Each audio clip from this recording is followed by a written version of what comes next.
निर्जला एकादशी की व्रत कथा। भीमसेन बोले, हे पितामह, भ्राता युधिष्ठिर, माता कुंती, द्रौपदी, अर्जुन, नकुल और सहदेव आदि सभी एकादशी के दिन व्रत करते हैं और मुझसे अन्न खाने को मना करते हैं। मैं उनसे कहता हूँ कि भाई, मैं भक्ति पूर्वक भगवान की पूजा कर सकता हूँ और दान भी दे सकता हूँ, परंतु एकादशी के दिन भूखा नहीं रह सकता।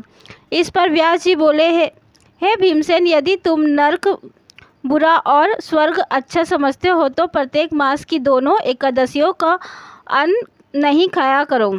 इस पर भीमसेन बोले, हे पितामह, आपसे प्रथम कह चुका हूँ कि मैं एक दिन में एक समय भी भोजन किए बिना नहीं रह सकता, फिर मेरे लिए पूरे दिन का उपवास करना तो कितना कठिन है। मेरे पेट में अग्नि का वास है जो अधिक अन्न खाने पर शांत होती है।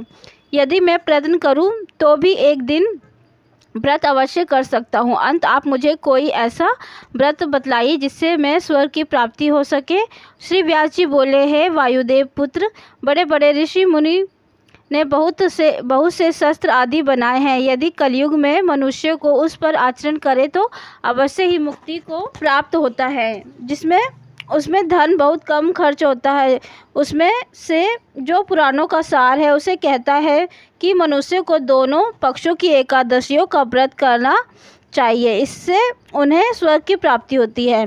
श्री व्यास जी बोले, मैं भीमसेन, वृष और मिथुन संक्रांति के सूर्य से ज्येष्ठ मास की शुक्ल पक्ष की एकादशी होती है, उसका निर्जल व्रत करना चाहिए। इस एकादशी के व्रत में स्नान और आचमन में जल वर्जित नहीं है, लेकिन आचमन में 6 मास से अधिक जल नहीं लेना चाहिए। इस आचमन से शरीर की शुद्धि हो जाती है। इस आचमन में 6 मास से अधिक जल मद्यपान के समान है। इस दिन भोजन नहीं करना चाहिए क्योंकि सूर्योदय में भोजन करने से व्रत नष्ट हो जाता है।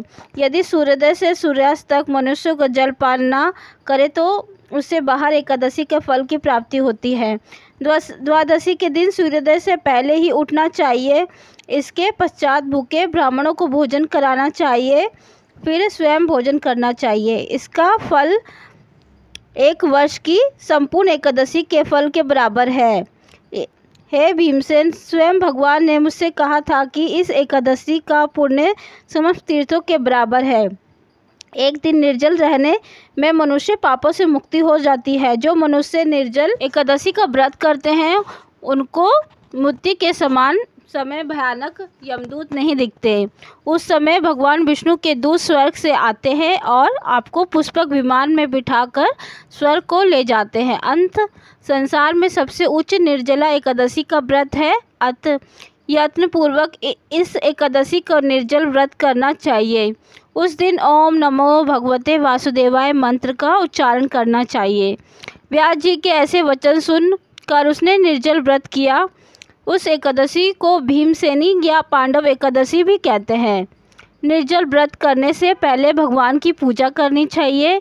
उसमें विनय करना चाहिए कि हे भगवान, आज मैं निर्जल व्रत करता हूँ, इसके दूसरे दिन भोजन करूँगा, उससे मेरे सब पाप समाप्त हो जाए।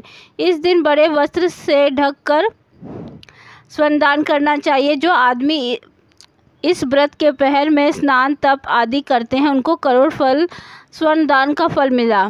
जो आदमी इस दिन यज्ञ होम आदि करते हैं उसका फल वर्णन भी नहीं हो सकता। इस निर्जला एकादशी के व्रत करने से मनुष्यों को विष्णु लोक को जाता है। जो आदमी इस दिन अन्न खाते हैं उन्हें चंडाल समझना चाहिए, अंत में नरक में जाते हैं। ब्रह्म हत्यारे, मद्यपान करने वाले, चोरी करने वाले, गुरुदेश करने वाले, अत्यंत बोलने वाले इस व्रत को करने से स्वर्ग को जाते हैं। कुंती पुत्र, जो पुरुष या स्त्री से इस व्रत को श्रद्धापूर्वक करते हैं उनमें निम्नलिखित कर्तव्य हैं।